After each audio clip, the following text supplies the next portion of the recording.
Hello everyone out there in YouTube land, my name is Will, this is Will of the Nerds, and we're back with another deck tech video. And this one is, again, you guessed it, another tribal deck, and it is a Phoenix deck. So we're just going to put Rise of the Phoenix, and then I'm going to double check the spelling of Phoenix to make sure I got it right. P-H, it's O-E. O-E-N-I-X. Okay. And casual play, as usual. This one is just a mono red deck, so we're going to count these mountains out. 2, 3, 4, 5, 6, 7, 8, 9, 10, 11, 12, 13, 14, 15, 16, 17, 18, 19, 20, 21, 22, 23, 24 mountains. And now I get to go through and check everything here. So I'm going to pull the creatures out first, and that's what we're going to go with. I know new Phoenixes, that's what I'm going with. I don't know if that's right. Come out in just about every set, at least one. So, like, this deck could always change. You could always upgrade it, you know, take out other Phoenix to put in more powerful ones that fit the deck better. But, like, that's the thing. They all basically have the same basic mechanic in that if they die, you can bring them back. That's what a Phoenix does. Alright, so the first one we have is Firewing Phoenix. I want to see how many I have. So right there is 3. And I think that is what I have. Okay, so we have 3 Firewing Phoenix. Let's type this in. Firewing Phoenix. There we go. We have 3 of it. It's an uncommon in the one set. That's one of the... yeah, one of the master sets, yeah. Firewing Phoenix here. What do you do? Okay, so you pay 4 mana. Comes from the graveyard to your hand. There you go. That's why it's 3, I guess. Okay, so 4 mana to play it for a 4/2. If it dies, pay 4 mana, get it back. Okay, yeah. It makes sense. It's in there. That one's pretty bare bones, actually. Out of all the ones I have, I can see why it fell to an uncommon. That one definitely fits for that. Okay, so Flameweathered Phoenix is the next one. I think I might only have 2 of these ones. That's what it looks like. All right, Flame Weathered Phoenix. This is a mythic, really. Okay, this is what? Born of the Gods. There we go. Let's take a look here. Flying Tribute. As this creature enters the battlefield, an opponent of your choice may choose to put 2+1/+1 counters on it. When it enters the battlefield, if tribute wasn't paid, it gains haste, and when it dies, return it to my hand. Okay, so it's either going to be a 5/5 and not have haste, or it's going to be 3/3 with haste, and if it dies, it's just going to go back to my hand, and I'm going to do it again the following turn if I don't get anything better. So, yeah, there we go. Nice, give your Phoenixes a nice buff. Now we have Rekindling Phoenix, which I think this one's one of my favorite ones out of this deck. Oops, nope. Okay, so it's Rekindling Phoenix. This is a mythic too. Jesus. I wonder how many rare cards are actually in this deck. I didn't look. I don't know about the instants and sorceries and all that. Alright, so flying, whenever this dies, create a 0/1 red elemental creature token with, at the beginning of your upkeep, sacrifice the creature, and return this from your graveyard to the battlefield. It gains haste until end of turn. Yeah, this is why it's one of my favorite ones. It's not legendary, so you can always switch this out to put more of them in here. Probably would be a smart idea. Especially, like, yeah, the Firewing Phoenix, it's the same mana cost. It's a 4/3 instead of a 4/2, and you don't have to pay the mana cost. It's just going to keep coming back, and you get a cheap token out of it too whenever the token dies. So you can just chump block with the token, and then you're going to get your freaking Phoenix back. And it'll have haste. So, I mean, yeah, you can chump block with the token. On your opponent's turn when they attack, get your Phoenix back. It attacks next turn. If your Phoenix dies, then you get that thing. Wash, rinse, repeat. You get to the gist. So I would honestly throw more of them in there. And they're actually a lot cheaper than I thought. All right, so we're still keeping the ball rolling with the rare cards. This one is Chandras Phoenix. Get that apostrophe. Chandras Phoenix. They are from different sets. One's from M14, and one is from the Nicol Bolas thing. There we go. What do you do? Flying, it has haste. Whenever an opponent is dealt damage by a red instant or sorcery spell you control, or by a red planeswalker you control, return it from your graveyard to your hand. Okay. Dealt by a red instant or sorcery. So, yeah. It's meh. That one could probably be replaced too with something a little better. But if you're playing with a decent amount of instants and sorceries in the deck, then it'll work out. That one, honestly, looking hindsight, probably should get rid of. Because there's other cards that could fit better in this deck. Especially play sets of some stuff. Alright, this is Akum Firebird, right? Yep. It's a Firebird, another mythic card. We have 3 of these. And it's from Battle for Zendikar. Let's see what you do. Flying haste, it attacks each turn if able. Whenever a land enters the battlefield under your control, you may pay 6. If you do, return this from your graveyard to your hand. Okay, I don't really care for that. I like the flying and haste bit. Attack each turn if able is okay. I would maybe take one of these out and throw... switch another card out for something. Like I said, for a playset of maybe Rekindling Phoenix, this is probably what I'd have a playset of. So, yeah, I really like going through these and doing these deck techs with you guys, because then I get to look at my decks and be like, okay, some of these could be taken out, add some playsets of some cards, maybe a couple of another card, and next we have Flamewake Phoenix. And, like, I can look. I haven't gotten any Magic set since Strixhaven, I believe. And the D&D set came out. I don't know if there's any Phoenix in it or not, but, like, I haven't really paid attention to too many Phoenixes that came out. So there could be some new ones that came out that I like that I might put in here. Okay, so Flamewake Phoenix, flying and haste.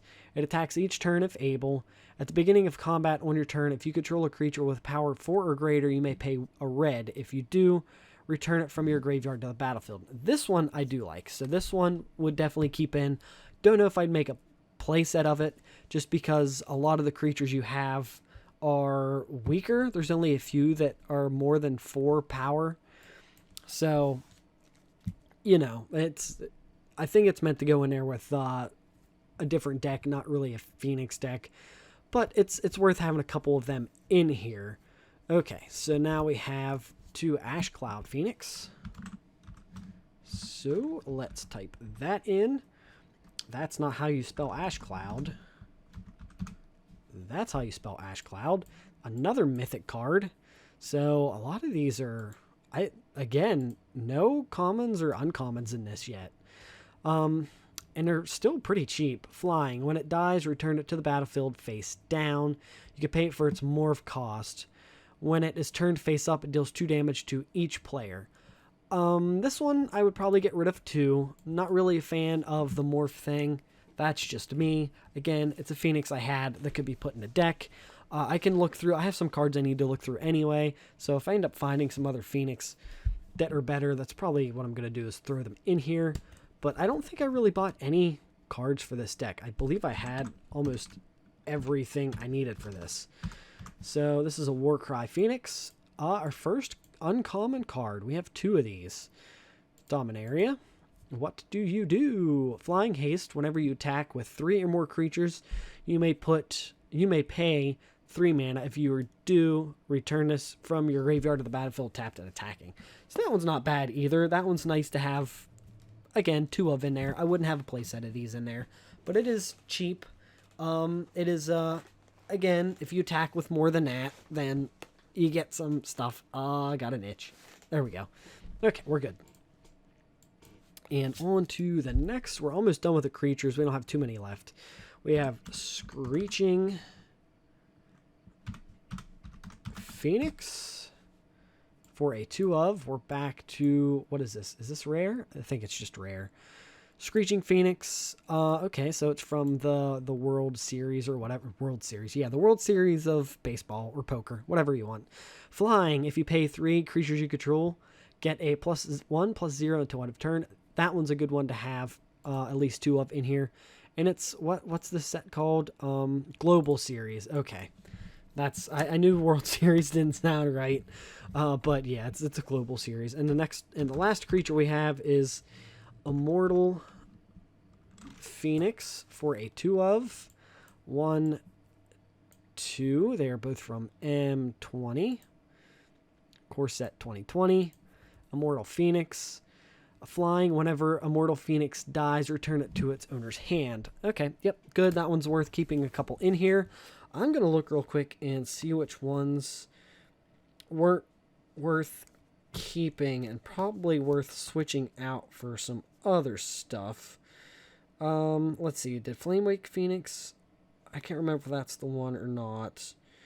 I think Akum Firebird was the one. Yeah, that one's the one worth getting rid of. Flamewake Phoenix, might keep it in here. Akum Firebird, yeah, there's 3 of them in here, but paying that 6 mana could be a bit sometimes just to get it back from the graveyard. Chandras Phoenix, that one could probably be switched out because there's not a whole lot of stuff in here for that. Flame Wreathed Phoenix is a good one to keep in here. Firewing Phoenix, probably not a good one to keep in here. So, like, out of everything we did, that's 1, 2, 3, 4, 5, 6, 7, 8, 9. That's 10 cards to maybe switch out for other Phoenix cards. But, yeah, I'm going to do that my own time. This is what is in this deck, but I'm going to set them off to the side and do a little research after this, just for me. Okay, so next we have Enchantments, because that is what was on top, so that's what we're going with. And there we go. All right, so we have 2 out here. So we have Outpost Siege for 2-of. Again, more rare cards. Outpost Siege is Fate Reforged. Is what it's from? No, I have it from the Commander set. Outpost Siege, show me what you do. So you can choose dragons or cons.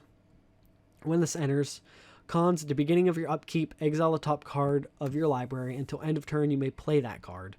Dragons, whenever a creature you control leaves the battlefield, Outpost Siege deals 1 damage to target creature or player. You're going to choose dragons. I mean, 100% you're going to choose dragons because your Phoenix are just going to keep coming back. So, like, that's the whole point. Like, your Phoenix dies, you do something to get it back, you play it, it dies, it comes back, and you're just going to keep doing it because you're just going to your Phoenix cards aren't going to go away, and as long as you can keep Outpost Siege out, you're always going to do damage. You're always going to ping for 1, no matter what. Unless somebody has something to destroy your enchantment or prevent 1 damage, you're going to at least do a little bit here and there. All right, Sunbirds Invocation. This card has won me a few games. I love this card. It's a very good card. Even if you don't get it in this, I highly suggest, like, this is a rare card worth getting. Look, it's cheap too. Whenever you cast a spell from your hand, reveal the top X cards of your library, where X is that spell's converted mana cost. You may cast a card revealed this way with converted mana cost X or less without paying its mana cost. Put the rest on the bottom of your library in a random order. So, you play a big Phoenix. So, what, like 6 mana? Reveal the top 6 cards. Play another Phoenix. And if you have both of these out, you get to do it twice. So, you know, it's helped me get a lot of stuff out very quickly. And like I said, since it's in a Phoenix deck, it doesn't matter if the Phoenix go away, if it gets countered or what, because if you're going to get it back. So chances are, like, you have to cast it from your hand, which is one thing, but some of these Phoenixes you're getting back to your hand anyway when it comes back from the graveyard. So it goes to the graveyard, get it back to your hand. Well, excuse me, play it again. If it dies, it goes to the graveyard, do something to get it back, play it again. So, like, you're just going to keep doing it. And, I mean, there's a chance that you could end up milling yourself at some point. But out of all of the enchantments that you have, like, compared to this or Outpost Siege, they're probably going to get rid of Sunbirds Invocation because it's giving you board presence. And it's basically giving you, like, pseudo card draw, too. Okay, so next we have some instants. We only have 2 instants. Beacon of Destruction. And it is a rare card, too. I didn't know this card was this old. It's from 10th edition. Maybe even before that. Beacon of Destruction. From 5th Dawn. Really? Huh. Didn't know that. Let's see what this does. Beacon of Destruction deals 5 damage to target creature or player. Shuffle Beacon of Destruction into its owner's library. So, I mean, there you go. Beacon of Destruction is going to shuffle back in your library. So you'll never, what do you call it? Deck yourself out unless somebody counters it, and then it'll go into the graveyard. I believe it'll go to the graveyard. Okay. And next we just have some sorcery cards, which these are some cards you can get rid of some of them in favor of something else, but Lightning Javelin for a 2/of. This is our first common card, actually, for Magic Origins. I think it just does 2 damage, right? 3 damage to target creature or player, and then you get the Scry one, which is nice. It's in there basically for that Scry. It helps that it does 3 damage to a creature or player. So it's definitely going to help you out with that. Next we have Pillar of Flame. Oops. So Lightning Javelin works because the card art has it's like a harpy or something that's getting shot with lightning. But it kind of gives you the sense of Phoenix, you know? It kind of works. And Pillar of Flame does the same thing, in my opinion, with the art.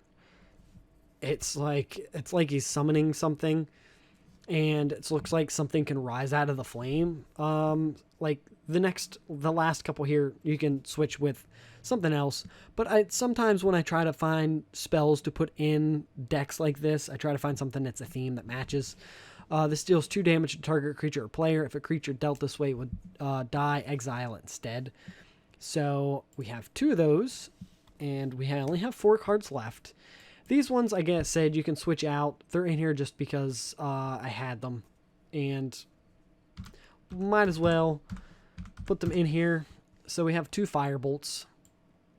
They're from the dual deck thing here, Mind versus Might. What do you do? 2 damage to target creature or player. It has a flashback cost, which is nice.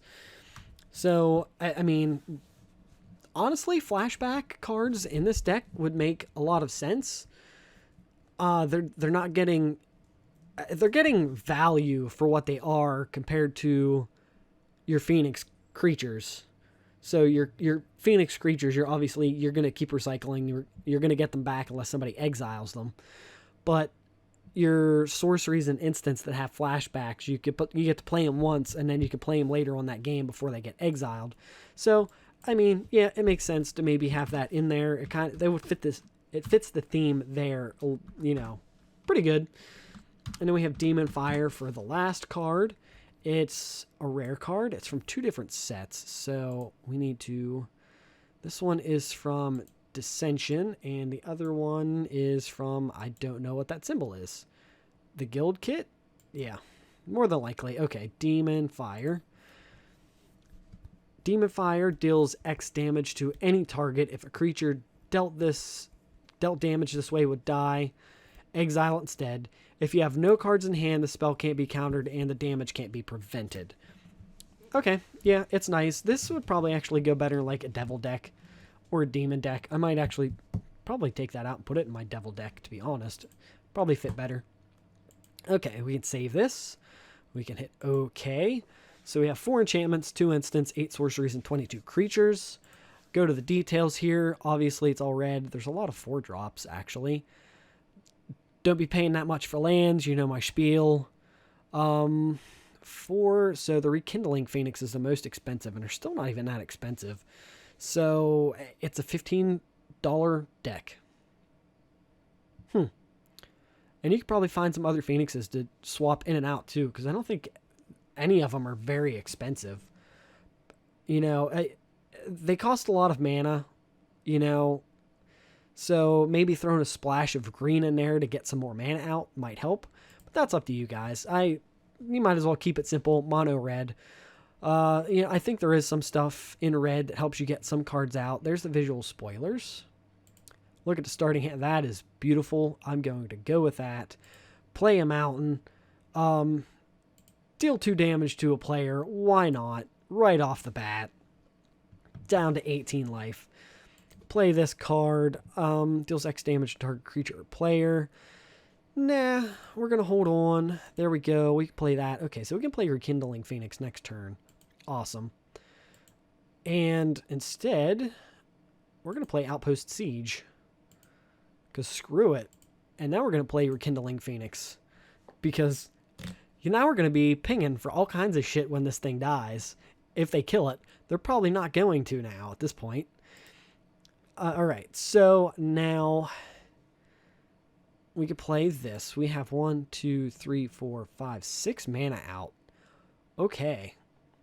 What do we do? I say we play Flamewake Phoenix for 3. We play this for 2. So we've pinged for 2. They're down to 18. They're down to 16. Swing in with both of these. They're probably gonna... I mean, they'll probably block the bigger one, in all honesty, if they have anything flying. It probably won't kill Rekindling Phoenix, but you're still getting 2 in. And now, that's what? They're down to 14? Down to 14 life. Okay, it comes. Sunbirds Invocation. You have enough mana to play it? Heck yes. Oh, card. So they're down to 14. A card left the battlefield, so it's doing 1 damage. So they're down to 13. You drew your card, you played your card. I'd attack with Rekindling Phoenix. If it leaves, it's going to do 1 damage, which they might block it just to take the 1 damage instead of 4. So let's say they do that, if they can do it. So they're down to 12 life. You get your red elemental creature here. 0/1. It can still attack. Granted, it's not going to do anything, but it's there to chump block. Okay. And when you attack, reveal X cards whenever you cast a card from your hand. So you have that out. Cool beans. And now let's see. I would honestly... Beacon of Destruction. Do 5 damage, so they're down to 12... 11, 10, 9, 8, 7. They're down to 7 life already. That gets shuffled in. You cast a card from your hand. Now you get to put a card. You get to look at the top 5 cards of your deck. So 1, 2, 3, 4, 5. You get to play one of these for free.